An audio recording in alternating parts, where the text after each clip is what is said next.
Purihin ng Panginoon, pagbati po sa pangalan ng ating Panginoong Hesus. Tayo po ay dadako na ngayon sa salita ng Diyos. Pero bago po yan, tayo po muna ay sumandaling yumuko at tayo ay manalangin. Hallelujah! Purihin kayo, Panginoon, sa araw na ito.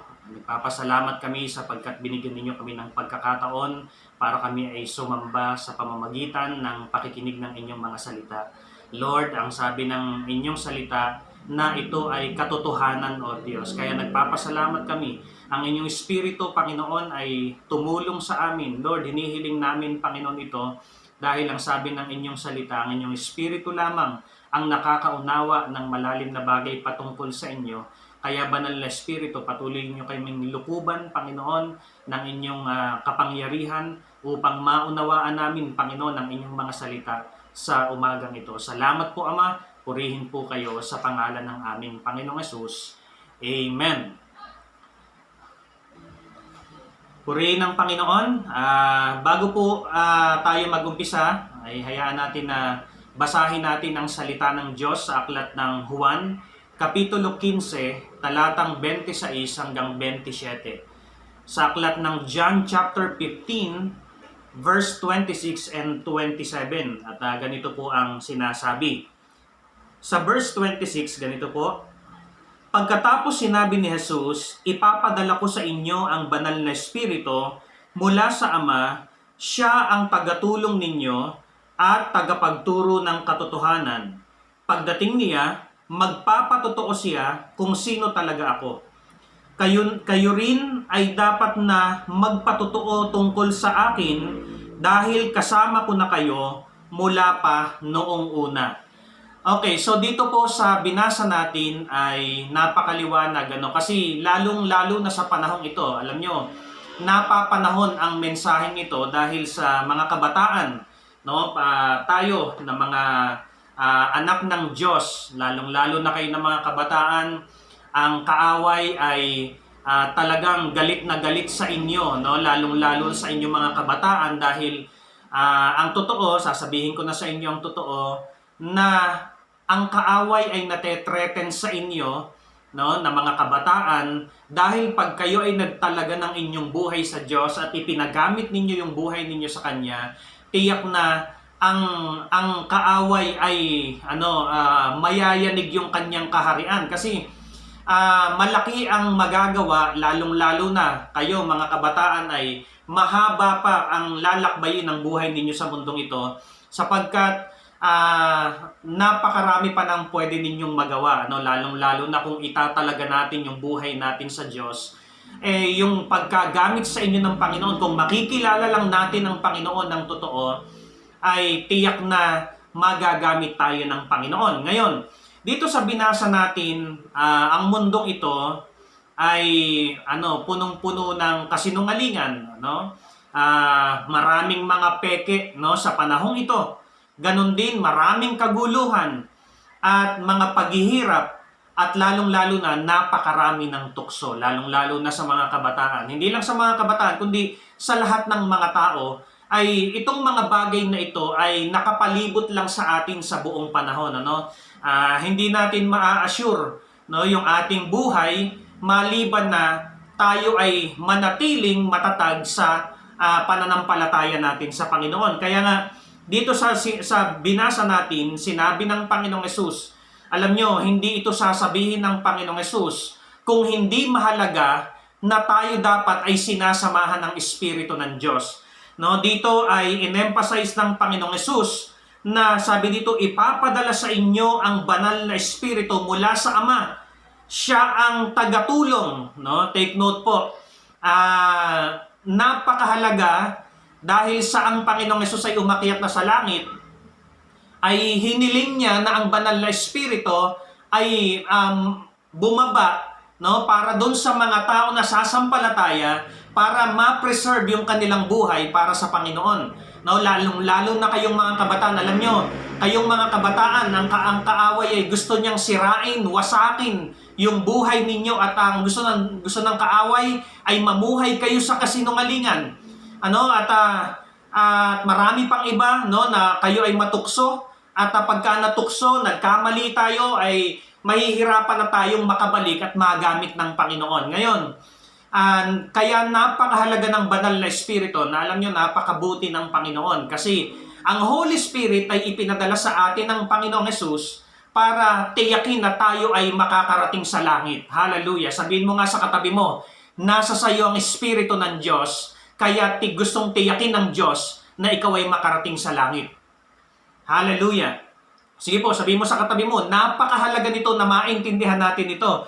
No, na ikaw na kabataan, napakahalaga na malaman mo na ang Holy Spirit ay available, hindi lang po ito para sa mga pastor o para sa mga matagal ng mananampalataya, kundi ang banal na Espiritu ay ibinibigay ng Diyos o inaalok sa atin ng Diyos kahit pa ikaw ay bata pa o nasa sinapupunan ka pa, basta ikaw ay nais mo na ikaw ay mamuhay ng matagumpay, tiyak na ang banal na Espiritu ay papasok sa iyo at sasangkapan ka ng kanyang kapangyarihan para ikaw ay magtagumpay. Kasi nga, ang mundong ito ay punong-puno ng kasinungalingan. Alam ninyo mga kabataan ng aking sinasabi.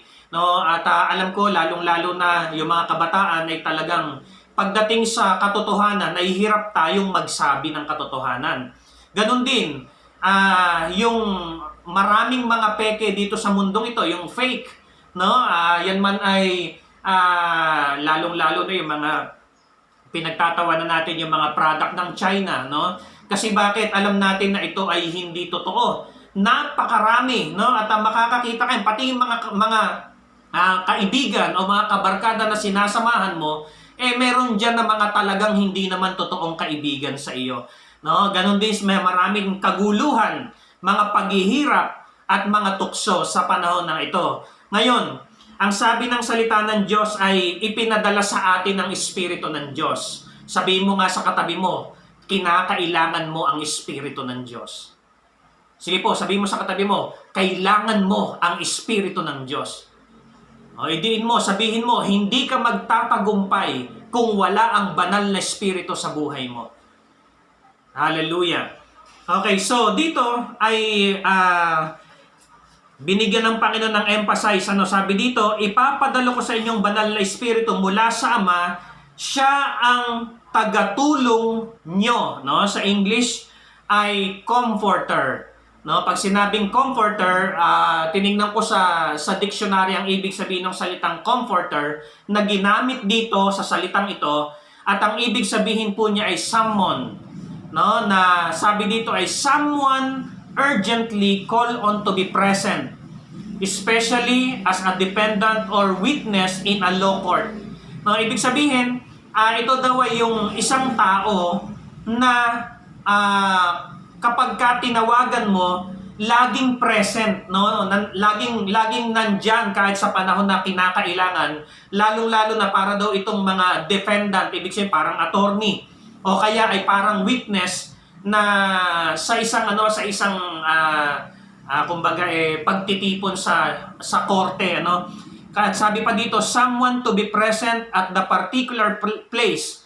No, ito daw ay isang tao, no? Nakakita na ba kayo ng ganong tao na isang tawag mo lang kahit saan ka naroon, hindi issue sa kanya kung mahirap yung lugar na kinalalagyan mo o kung anong oras na, pero ang mahalaga sa kanya pag tumawag ka, nandyan siya para sa iyo.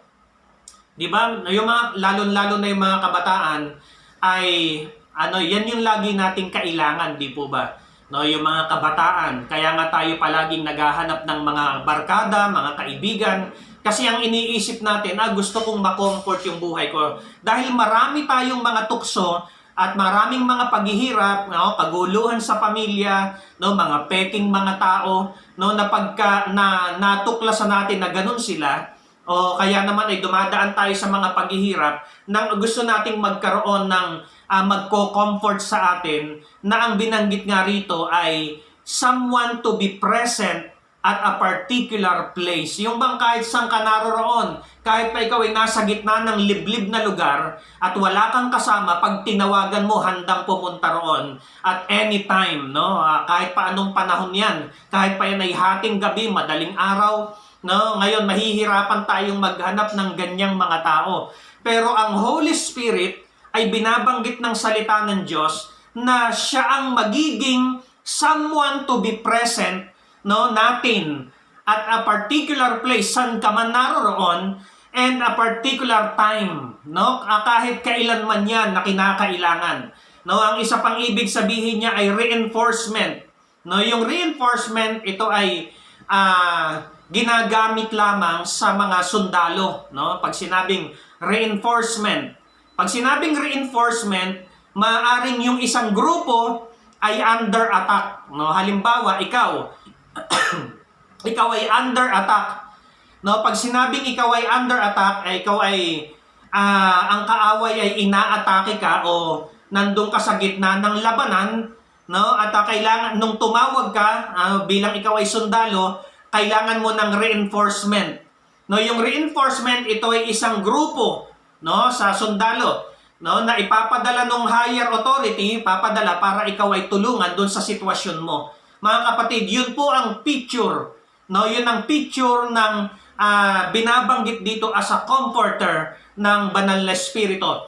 Pagka ikaw ay nasa panahon ng kagipitan, no, ikaw ay nasa panahon ng gera ng buhay mo, no, nandun ka sa sitwasyon na parang ang hirap-hirap at hindi mo na kaya, mga kapatid, nandyan ang Holy Spirit para mag-reinforce sa atin. No, siya ang ating reinforcement, siya ang ating backup, siya ang tutulong sa atin sa panahon na tayo ay nasa kagipitan. No, yan yung binabanggit na ang Holy Spirit, kasi alam ng Panginoon na mahirap mabuhay sa mundong ito kung sa sarili mo. No, pero pagkakasama mo ang banal na espiritu, tiyak na tutulungan ka ng Diyos at magiging matagumpay ang buhay mo. Yan yung sinasabi rito na He is our comforter. No, ang Holy Spirit siya ang ating reinforcement. Ang Holy Spirit siya ang someone, no, someone to be present at the particular time, no, particular place at particular situation. Kahit ano pa mang sitwasyon sa buhay mo, ay tutulungan ka ng banal na espiritu no matter what. Amen. Hindi katulad ng mga kaibigan mo, no? Sabihin mo nga sa katabi mo, ang Holy Spirit ay hindi katulad ng kaibigan mo. Amen. Kasi bakit? Ang Holy Spirit, isang tawag mo lang sa Kanya, palagi siyang nakalaan na tumulong sa iyo. So, mga kapatid, mga kabataan, no, lalong-lalo na sa panahong ito, ay sa mga panahon ng kung gusto mo makatagpo ng isang totoong kaibigan, nandyan ang banal na espiritu para sa iyo. At ang objective ng topic na ito, ng pag-uusap na ito, no, itong salita ng Diyos, ay yung paglabas mo pagkatapos ng service na ito, na marinig mo ang mensahe ng Panginoon, ay yung confident ka o ikaw ay masaya, no, hindi ka nag-aalala sapagkat alam mo na mayroong isang persona, no, isang person na nagmamalasakit sa iyo na handang maging reinforcement mo sa panahon na ikaw ay nasa kagipitan. No, nasa problema ka man, may mga tao na hindi ka maintindihan at nasasaktan yung damdamin mo, broken hearted ka, iniwan ka ng iyong kasintahan, o hindi ka pinansin ng iyong nililigawan, o hindi ka binigyan ng atensyon ng iyong crush, no? Ngayon dito, huwag kang mag-alala. There is someone always present, no, sa panahon na ikaw ay nalulungkot, no, sapagkat ang Diyos ang ating reinforcement, no, lalong-lalo na dito. Kaya lalong-lalo na pagka ikaw ay under attack, no, sabihin mo nga sa katabi mo, ikaw ba ay under attack? Ayan, nandyan, nasa iyo ang espiritu ng Diyos, siya ang iyong reinforcement. Kung sa panahon na ikaw ay parang susuko na dahil ikaw ay under attack ng kaaway, mga kapatid, you need the Holy Spirit para maging reinforcement mo para ikaw ay magtagumpay sa buhay na ito. Purihin ng Panginoon. Alam mo bang ganyang kakamahal ng Panginoon? Dahil walang magmamalasakit sa iyo ng katulad ng pagmamalasakit ng ating Panginoon. Hallelujah. Kaya sabi dito, the Holy Spirit, take note po, i-take note nyo yan at para hindi ninyo makalimutan.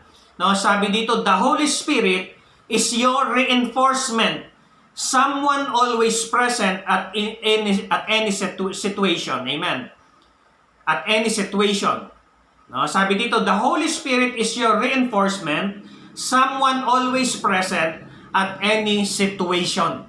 Purihin ang pangalan ng Panginoon. Kaya, mga kapatid, napakahalaga, no, yung salitang comforter. No, kasi yan na sa mga panahong ito, yan ang kailangan natin. Yung magko-comfort sa atin, yung tutulong sa atin pagka tayo ay under attack ng kaaway. Mga kapatid, pag ikaw ay under attack, hindi mo kailangang sumuko. Ang kailangan mo yung humingi ng reinforcement. At nandun ang banal na espiritu. At anytime, any situation, at any cost, no, ano man ang sitwasyon, ano man ang kahinatnan, nandiyan ang banal na espiritu para sa iyo. No, lagi siyang nakalaan na lumapit sa iyo para ikaw ay tulungan, ikaw ay palakasin. No, ang sabi nga doon, itataas niya ang iyong ulo, no? Ibig sabihin, bibigyan ka ng confidence ng Panginoon sa mga panahon na ikaw ay parang tingin mo, parang na-humiliate na yung iyong pagkatao. No, napakahalaga na ang banal na espiritu, napakalaki ng ginagampanan niya sa buhay natin. Kaya nga, kung bibigyan mo siya ng pagkakataon, tiyak na makikita mo yung gagawin ng Diyos sa buhay mo. Purihin ang Panginoon. Kaya, He is our comforter. Amen? Ang sabi dito ay siya ang ating reinforcement. Huwag kang mag-aalala kahit mag-pray ka sa Panginoon, humingi ka ng tulong kahit pa ay alas 2 ng madaling araw o alas 12 ng hating gabi. Mga kapatid, anytime, laging nakalaan ng Holy Spirit na tumulong sa iyo. Purihin ang pangalan ng Panginoon. Number 2, ang sabi dito, sa verse 26 pa rin, sabi dito, siya ang tagatulong nyo at tagapagturo ng katotohanan. Number 2, tagapagturo. He is the teacher of truth. No, sabi dito, siya ang tagapagturo. Pag sinabing tagapagturo, pag sinabing teacher, ang ibig sabihin ng teacher ay showing how to do. Ipapakita sa iyo ng Diyos o ng banal na espiritu kung papaano o para malaman mo, para magkaroon ka ng kaunawaan tungkol sa katotohanan. At sabi nga ay, gaano ba kahalaga ang katotohanan? Alam nyo, sa isang relationship, no, halimbawa, ikaw may boyfriend ka o ikaw ay may girlfriend. No, palagi nating nire-required ang ating kasintahan o yung ating mga minamahal, no, na sabihin mo sa akin yung totoo, pero ikaw hindi ka rin naman handang magsabi ng totoo. No, kasi napakalaki ng demand, no, napakalaki ng pangangailangan pagdating sa katotohanan. Kasi nga ang mundong ito ay punong-puno ng kasinungalingan. Kaya wag na tayong lumayo. No, sa tahanan pa lang natin, pagka ikaw ay napakarami natin, napakadalas nating nagsisinungaling, lalong-lalo na sa ating mga magulang. No, o minsan pati yung sarili natin niloloko natin at nagsasabi tayo ng pawang kasinungalingan. Halimbawa, kung ikaw ay isang lalaki, no, tapos ang paniniwala mo sa sarili mo, ikaw ay babae, it means namumuhay ka sa kasinungalingan. Kasi bakit? Ang lahat ng ebidensya ng pagiging lalaki ay nasa iyo. Pero sinasabi mo na ikaw ay isang babae. No, ganun din ang isang babae. No, kung ikaw ay isang babae na sinasabi mong ikaw ay lalaki, no, ibig sabihin ikaw ay namumuhay sa kasinungalingan. Ano ibig sabihin nun? Lahat ng ebidensya ng pagiging babae ay nasa iyo, pero sinasabi mo ikaw ay lalaki. At alam mo, napakalaki ng implication niya sa Panginoon kasi ang dating niyan parang nagkamali ang Diyos ng pagkapili ng gender mo, no? At ayan ay isang malaking issue palagi. Alam niyo, nalulungkot ang Panginoon ang pagkaganyan tayo, no, na tayo ay namumuhay sa kasinungalingan. Ang totoo, ang niloloko natin ay ang ating sarili. No, pero mo gaano tayo niloloko ng kaaway, gaano tayo dinadaya ng kaaway, nagayong alam mong ikaw ay lalaki, pag tiningnan mo yung katawan mo, nandun ang ebidensya ng pagiging lalaki, tapos sasabihin sa'yo ng kaaway, i-inject niya sa isip mo na ikaw ay isang babae. No, di ba na ibig sabihin ikaw ay namumuhay sa kasinungalingan. Ngayon, gaano kahalaga yung katotohanan ng salita ng Diyos? No, sa panahong ito, napakahalaga, no, na maintindihan natin yung katotohanan. At mga kapatid, imposibleng maunawaan natin ang katotohanan kung wala ang banal na espiritu. Walang makakaunawa ng katotohanan kung wala ang banal na espiritu sa isang tao. Sapagkat yan ang sinabi sa atin ng salita ng Diyos. Sabi dito, siya ang magiging tagatulong nyo at tagapagturo ng katotohanan. No? Kaya nga dito sabi, siya ang ating teacher. No? Ngayon, how important the truth is. No? Gaano kahalaga ang isang katotohanan? Gaano kahalaga ang katotohanan? Sabi ko nga sa inyo kanina, sa isang relationship, dinidemand natin. Lagi pa naman siguro nga, kung napapanood natin sa mga pelikula minsan, I demand truth. No? I demand explanation. No? Dinidemand natin sa ating kasintahan o sa ating mga minamahal o kaya sa ating mga magulang o sa kapatid natin, nagdidemand tayo o hinihingi natin yung katotohanan pero hindi rin naman tayo handang magsalita ng katotohanan. Lalong-lalo na kung alam mo na maparurusahan tayo, may ginawa kang hindi tama, hindi ka rin handang magsabi ng katotohanan. Mga kapatid, it's about time, lalong-lalo na tayong mga kabataan, napakahalaga na palagi tayong nagsasabi ng totoo. Kasi ang sabi ng salita ng Diyos, ang mga sinungaling ay hindi sa Diyos, kundi ang kanilang ama ay ang dyablo, sapagkat ang dyablo ang ama ng mga sinungaling. Dahil dito ang Diyos, Jesus is the truth. Amen. Siya ang katotohanan. Kaya nga dito, pati ang banal na espiritu, siya ang nagtagapagturo ng katotohanan. Kaya nga dito, sabi dito, how important the truth is. Sabi dito, as individual, sa isang individual, no, napakahalaga ng katotohanan. Kasi pag ikaw ay nagsasabi ng totoo, sabi dito, ikaw ay lalago, no, at ikaw ay magmamatured. No, lalong-lalo na sa kung mag-aaral ka, no, na halimbawa ikaw ay nagkamali, kapag ka ikaw ay nagsasabi ng totoo, nagmamatured ka, no, at meron kang natututunan, no, sa iyong mga pagkakamali. Halimbawa, kung ikaw ay isang tao, no, na nagkamali ka, no, at inamin mo, nagsabi ka ng katotohanan, hindi mo na hinintay na ma-expose ka pa, no, na-expose ka ng Panginoon sa mga pagkakamali mo, kundi marunong kang magsabi ng katotohanan. Alam mo, pagka ikaw ay marunong magsabi ng katotohanan, lalong-lalo na sa mga pagkakamali natin, patatawarin ka ng Panginoon. Wag nating maging ugali na yun bang huli ka na, magsisinungaling ka pa, ipipilit mo pa. No, ang ibig sabihin, nagmamalaki ka pa na sa halip na dapat ay humihingi ka ng tawad, ang nangyayari, nagmamalaki ka pa doon sa nagawan mo ng hindi maganda. Now, ngayon, dito ay as individual, lalago ka, no? Lalago yung iyong character, no? At magmamatured ka, at ang sabi dito, ikaw ay matututo sa lahat ng mga pagkakamali mo. Pero kung hindi mo inaamin, ikaw ay isang tao na namumuhay sa kasinungalingan, alam mo may ginawa kang hindi tama, pero ilalaban mo pa rin yan na wala kang ginawa, mga kapatid, wag nating gagawin yan. Ang ibig sabihin, ikaw ay isang immature na tao, no? At wala ang katotohanan sa iyo. No? Alam nyo minsan, masakit magsabi ng katotohanan, lalong-lalo na kung alam mong ikaw ay maparurusahan. Dahil alam mo na talagang may ginawa ka. No? Kaya lang, kailangan nating magsabi ng katotohanan. Kasi kahit kailan, ang ginawa natin na mali ay hindi magbubunga ng mabuti. No, pero kung ikaw ay magsasabi ng totoo kahit pa nakagawa ka ng hindi tama, mga kapatid, tutulungan ka ng Panginoon at i-restore ka ng Panginoon. Kaya napakahalaga ng pagsasabi ng katotohanan. At dito, sabi dito, ang Holy Spirit, kung talagang nasa sayo ang Espiritu ng Diyos, no, mamumuhay ka sa katotohanan. Kung ikaw ay isang lalaki, mamuhay ka bilang lalaki. Amen. Sabihin mo nga dyan sa katabi mo na lalaki, sabihin mo, magpakalalaki ka. No, sabihin mo dyan sa katabi mong babae, magpakababae ka. No, sa pangalan ng Panginoong Hesus, no, huwag tayong mamuhay sa kasinungalingan. Dahil kung talagang nasa iyo ang banal na espiritu, tuturuan ka niya sa lahat ng katotohanan. Kaya nga dito, as individual, napakahalaga yung paglago natin at yung pagkatuto natin sa mga pagkakamali natin pagka tayo ay nagsasabi ng totoo. Ngayon, sa society naman, no, sa mga tao as a group, no, sabi dito makes make social bonds, avoiding from lying and hypocrisy.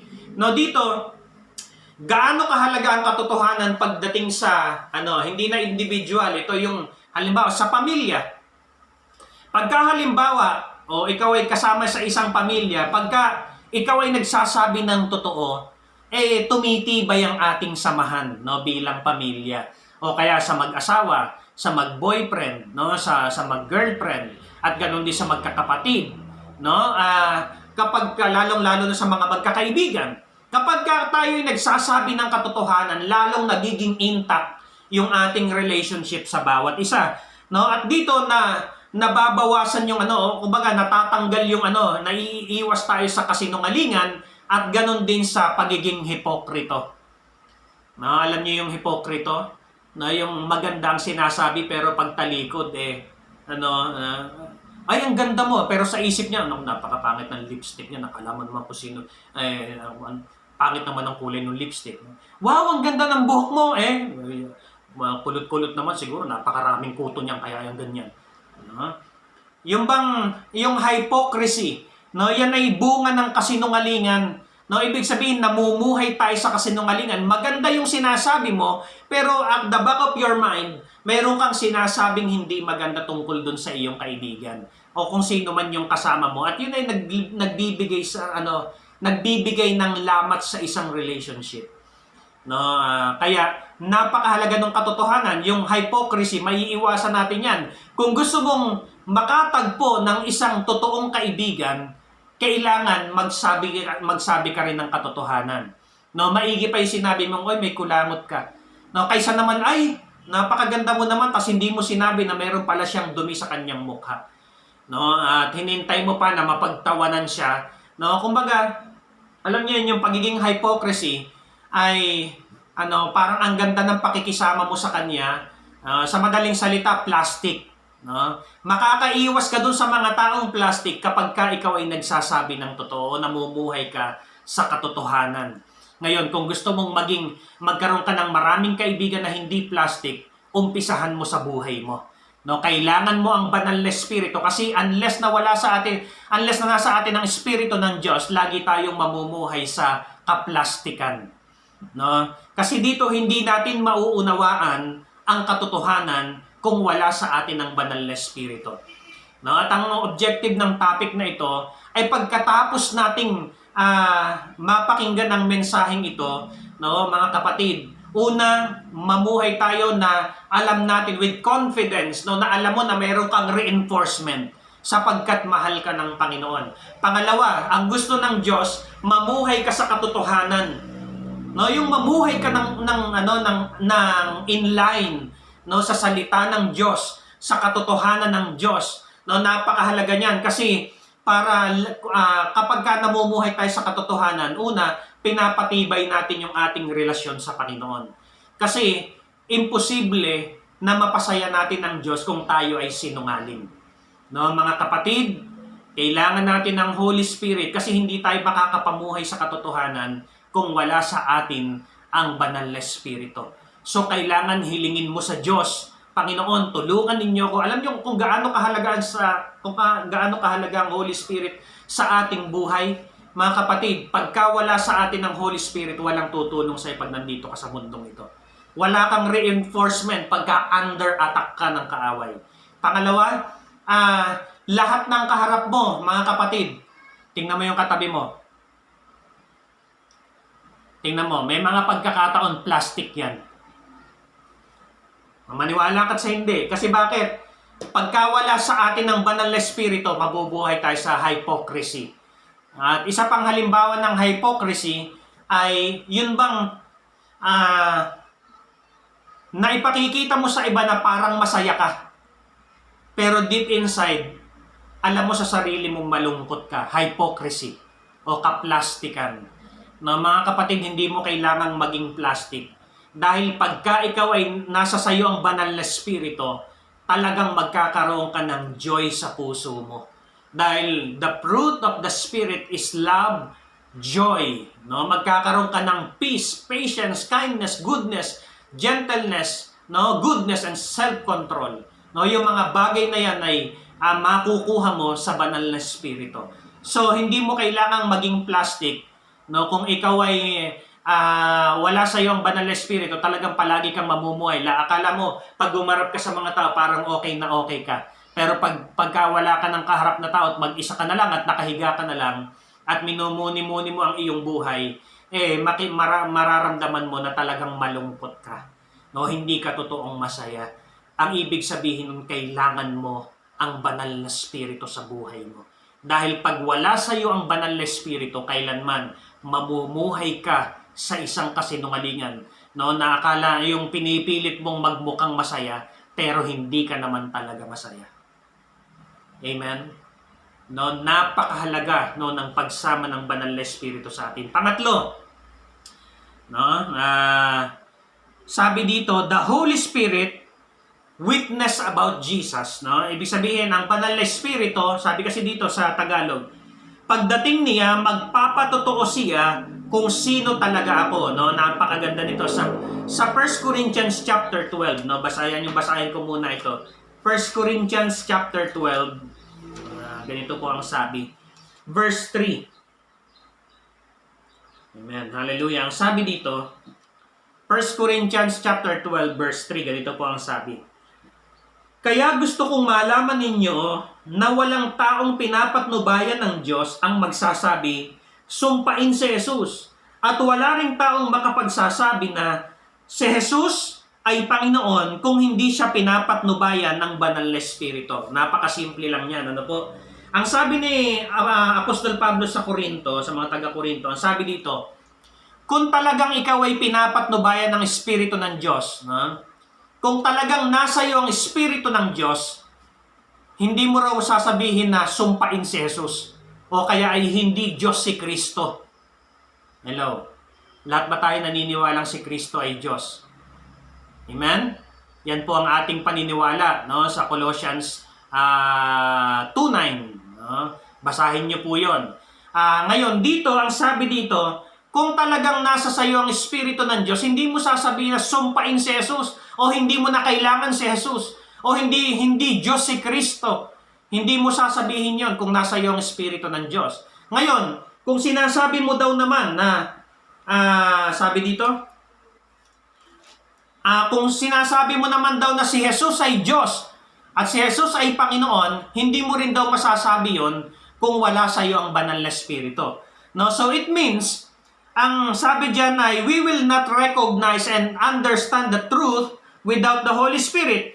At ganun din, ang sabi dito ay, without the Holy Spirit, o kung wala sa atin ang banal na espiritu, walang totoong pagkakilala kay Kristo.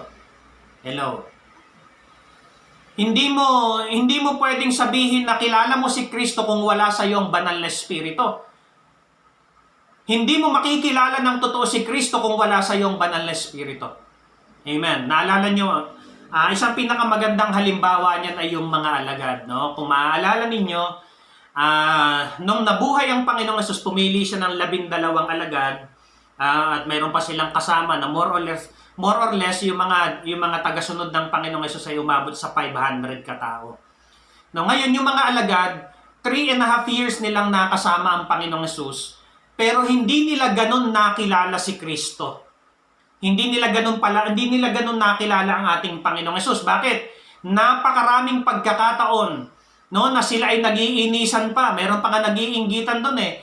Meron 2 magkapatid hiniling sa Panginoong Hesus eh. Sabi doon sa nanay nila, "Nay, baka naman pwedeng sabihin niyo sa Panginoong Hesus pag nandoon na siya sa kaharian, yung kapatid si kuya doon si kuya sa kanan at ako naman sa kaliwa. At ito namang nanay na konsentidor, sinabi nga sa Panginoong Hesus." No, ngayon nagkakainggitan sila. No, nagpapalakasan sila sa Panginoong Hesus. Ngayon kapag ka mayroong minsan may mga tagpo sa Bible na nangangaral si Kristo, nagtatalo-talo yung mga alagad tungkol doon sa mga pinag-aaralan. Napakaraming mga pagtatalo-talo kung ano. Ibig sabihin, hindi nila ganun talaga totoong nakilala si Kristo. Ngayon, pagdating sa John chapter 21 yata yun. Tingnan natin. John chapter, yung huling chapter ng John. O John chapter 21. No, pagdating sa John chapter 21, nung namatay na si Kristo, namatay na ang ating Panginoong Hesus, at nakita nila, ipinako sa krus at inilibing, ang nangyari, kahit pa 3 taon at kalahati nilang nakasama ang Panginoong Hesus, ang nangyari, na backslide itong mga alagad, lalong-lalo na si Pedro. Na backslide sila, nanlamig sila sa Panginoon. Kasi, basahin natin, John chapter 21. No, sabi dito, nung namatay na ang Panginoong Hesus nito Okay, so sabi dito sa 21 verse 1. Pagkalipas ng ilang araw, muling nagpakita si Jesus sa mga tagasunod niya sa may lawa ng Tiberias, at ganito ang nangyari. Magkakasama noon sina Simon Pedro, Tomas na tinatawag na Kambal, Nathaniel na taga-Kana na bayan ng Galilea, mga anak ni Zebedee, at 2 pang mga tagasunod. So ito po ay yung mga alagad, take note. Ito yung mga alagad na nakasama ng Panginoong Hesus at ipinakita ng Panginoong Hesus paano sila dapat mamuhay sa mundong ito. So nakasama nila ng 3 taon at kalahati ang Panginoong Hesus. Ito po yung mga alagad na yon. Verse 3. Sinabi ni Simon Pedro sa kanila, mangingisda ako. Sumagot sila, sasama kami. Kaya sumakay sila sa bangka at pumalaot, pero wala silang nahuli ng gabing iyon. No? Eto, kaya ko sinabing nanlamig sila, mga kapatid, nung si Kristo ay nagministeryo, bago siya nagministeryo, pumili siya ng mga alagad. Amen? Natatandaan po ba ninyo yun? At itong si Pedro ay natagpuan niya sa isang dalampasigan, no, na ito ay tinawag ng Panginoon na ang trabaho nito ay mangingisda No? At ang nangyari, sabi ng Panginoong Hesus sa kanya, mayroon na siyang calling, no? Mayroon na siyang panawagan ng Panginoon. Sabi niya, hindi ka na mangingisda ngayon, kundi ang huhulihin mo na ngayon ay tao, mamamalakaya ka na ng tao ngayon. No? So, ang ibig sabihin, simula sa pagiging fisherman, naging fishers of man siya. Ang ibig sabihin, dati siyang fisherman, mangingisda, ngayon ay fishers of man, no? Yung mga tao na ang kanyang huhulihin, hindi na yung mga isda. Ngayon, kahit pa nakasama niya ng 3 taon at kalahati ang Panginoong Hesus, na ang nangyari, itong mga alagad na ito, bumalik siya sa dati niyang pagkatao, dati niyang trabaho. Ano yon? Yung pagiging fisherman. No? Ibig sabihin, bumalik siya sa dati niyang buhay nung namatay si Kristo. Pinaiwanan na sa kanya ng Panginoong Hesus yung pagiging mangingisda dahil may pinapagawa ang Diyos sa kanya na kailangan niyang pangalagaan yung mga tao. No? Kailangan niyang maghikayat ng mga kaluluwa. And yet, nung nakasama nila ng 3.5 years ang Panginoong Hesus at namatay ang Panginoong Hesus na wala lang yung leader nila, bumalik sila sa kanilang dating buhay, sa kanilang dating trabaho. Amen. Kasi bakit? Nung nakasama nila si Kristo, hindi nila ganun nakilala ang Panginoong Hesus. Pero tingnan ninyo, sa panahon ng Acts, no, nung sila ay napuspos ng banal na spirito. Ayan, titingnan natin sa aklat ng Acts chapter 2. No, napuspos sila ng banal na spirito. No, patay na ang Panginoong Hesus na ito at muling nabuhay at umakyat na sa Acts chapter 1, umakyat na sa kanan ng Diyos. At ibinili na sila ay pumunta doon sa Jerusalem, sa upper room, at para sila ay, para ang banal na espiritu ay bumaba sa kanila. Ngayon, sa Acts chapter 2, pinuspo sila ng Holy Spirit, at pagdating dito sa Acts chapter 2 verse 14, nangaral si Pedro tungkol kay Kristo. No? Kasi nagkakapuspusan na. Kaya nga sabi dito, ayan, kung babasahin ninyo yung buong yan, hindi na natin babasahin. Basahin niyo simula 14, hanggang sa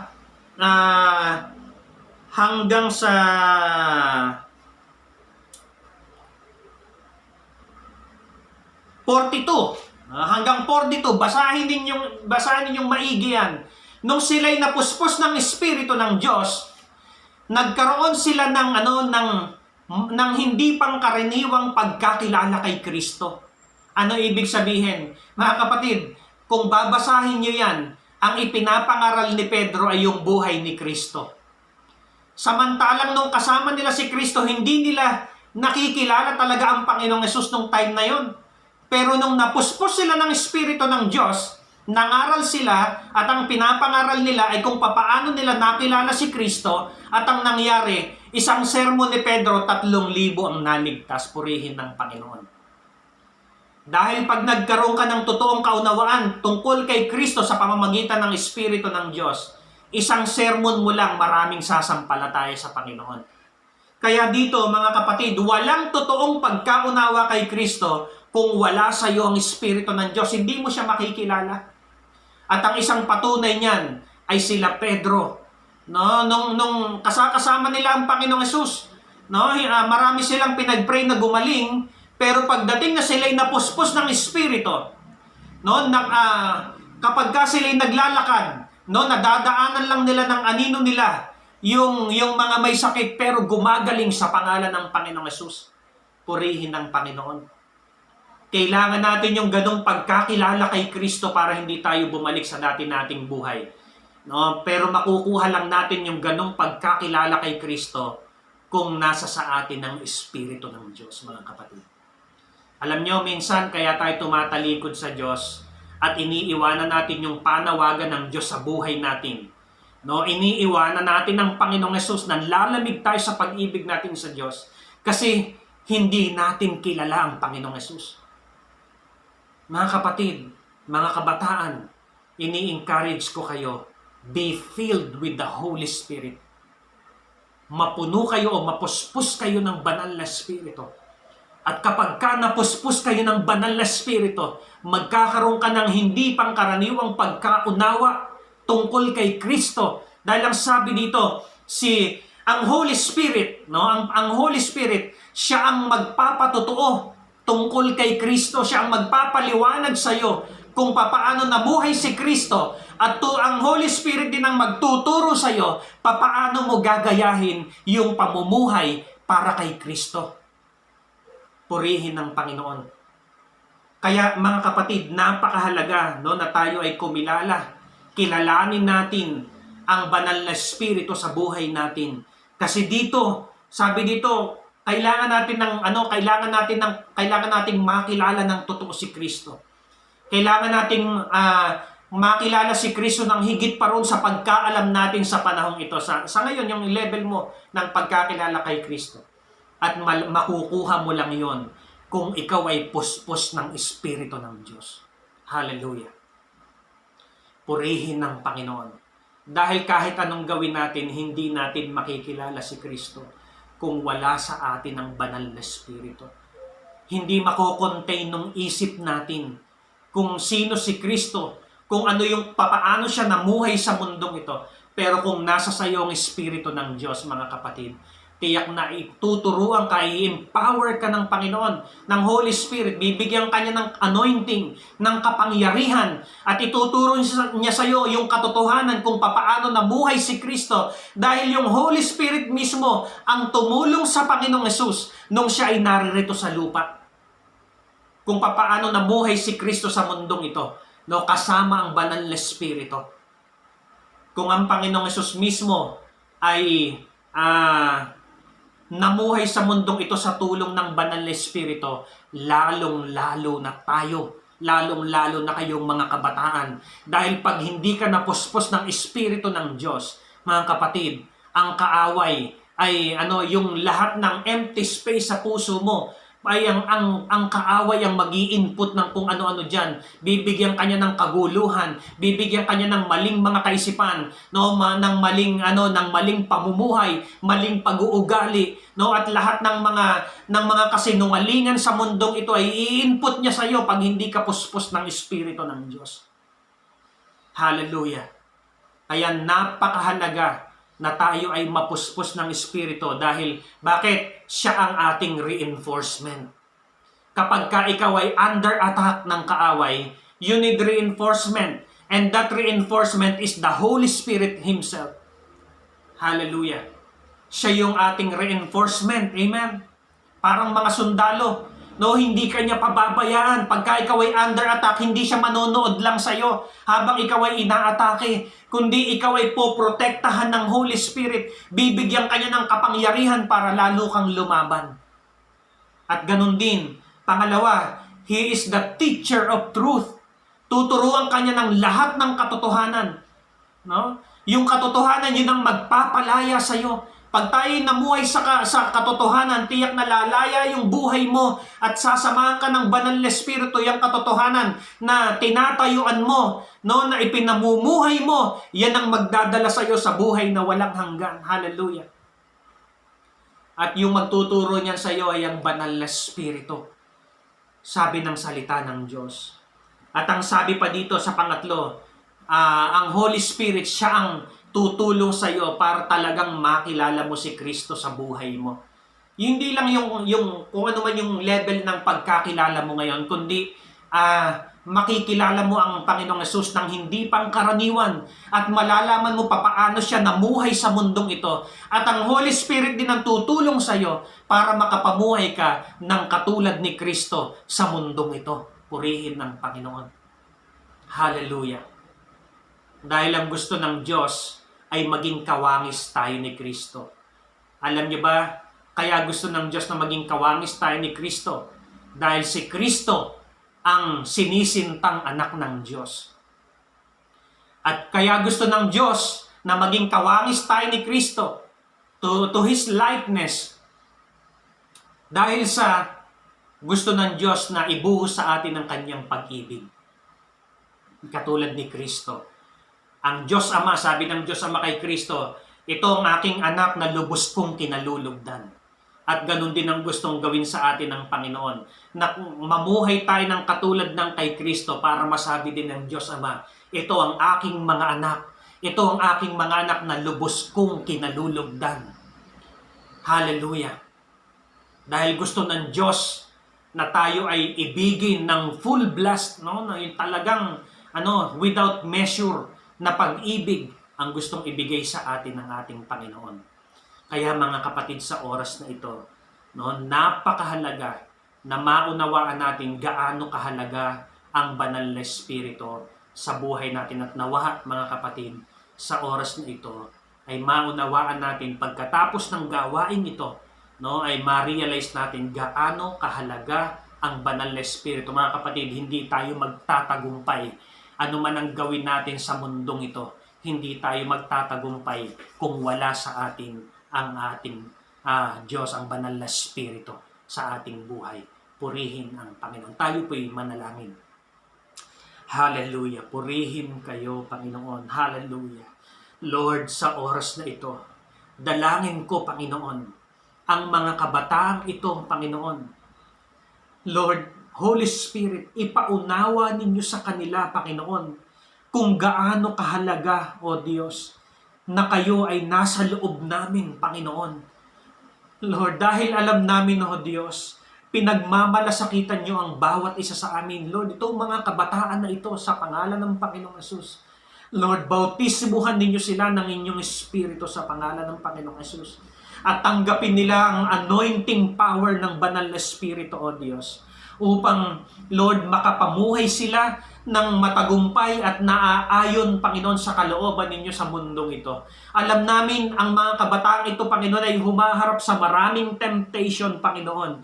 Humaharap sa maraming kasinungalingan, O Diyos. Humaharap sa mga plastic, Panginoon, na mga tao, Lord, o mga peking mga bagay sa mundong ito. At humaharap sa mga kaguluhan, Panginoon, at mga kahirapan ng mundong ito. Sapagkat alam namin, Panginoon, kahit kami kumilala sa inyo, hindi kami exempted, Panginoon, sa mga bagay na ito. Kaya nga, Lord, ang inyong Holy Spirit, O Diyos, ay iniwan ninyo para sa amin, para tiyakin, Panginoon, at yung malasakit ninyo ay maipadama ninyo sa amin, O Diyos. Talagang napakabuti ninyo. Hindi lang ninyo ibinigay ang Panginoong Hesus sa amin, Panginoon, para kami ay tubusin, malinis ang aming mga kasalanan, Panginoon. Kundi bagkus, O Diyos, ibinaba ninyo, binigay ninyo sa amin ang inyong banal na Espiritu para pagkatapos na kami mapatawad sa aming mga kasalanan, ang inyong banal na Espiritu ang magbibigay, Panginoon, ng anointing power, Panginoon, para kami makapamuhay ng may kabanalan at sa katotohanan at sa inyong katuwiran, Panginoon, habang kami nasa mundong ito. At upang tiyakin na kami makakarating sa buhay na walang hanggan dyan sa langit na inihanda ninyo para sa bawat isa sa amin, Panginoon. Holy Spirit, tulungan po ninyo ang mga kabataang ito Alam namin ang kaaway, Panginoon, ay nagbabanta, Lord, at nagbabantay, Panginoon, sa kanila 24 hours a day, Panginoon. Dalangin ko, Panginoon, lahat ng plano ng kaaway sa kanilang buhay ay winawasak namin sa pangalan ng Panginoong Hesus. Lord, ang mga kabataang ito, Panginoon, na naririto sa oras na ito, O Diyos, alam namin, Panginoon, na sila'y tutulungan ninyo, sila'y inyong pagmamayari, at ang inyong Holy Spirit, ang pinakasil, Panginoon, o tatak, Panginoon, na palatandaan na sila'y inyong pagmamayari, O Diyos. At walang attachment, Panginoon, o walang karapatan sa kanila ang kaaway, O Diyos, sapagkat sila'y inyong mga pagmamayari, O Diyos. Hallelujah. Sila'y inyong templo, O Diyos. Lord, hallelujah, i-anoint ninyo ang mga kabataang ito para sa, Lord, sa espesyal na gawain, Panginoon, na itinalaga ninyo para sa kanila. Ano man ang kalooban ninyo sa kanilang buhay, O Diyos, alam namin yun po ang magaganap sa kanilang buhay, O Diyos. Hallelujah. Lord, ilayo nyo sila sa lahat ng banta ng kaaway, sa lahat ng patibong ng kaaway sa kanilang buhay upang mawasak, Panginoon, upang wasakin ng kaaway ang kanilang buhay. Kundi bagkos, Panginoon, ng inyong Espiritu ang aalalay sa kanila sa lahat ng pagkakataon upang hindi sila magkamali ng kanilang pagkilos o ng kanilang pagpapasya sa mundong ito, sa kanilang buhay, O Diyos. Salamat po, Ama. I-bless niyo ang mga kabataan ito. Mag-raise up kayo, Panginoon, ng mga kabataan simula sa kanila, Lord.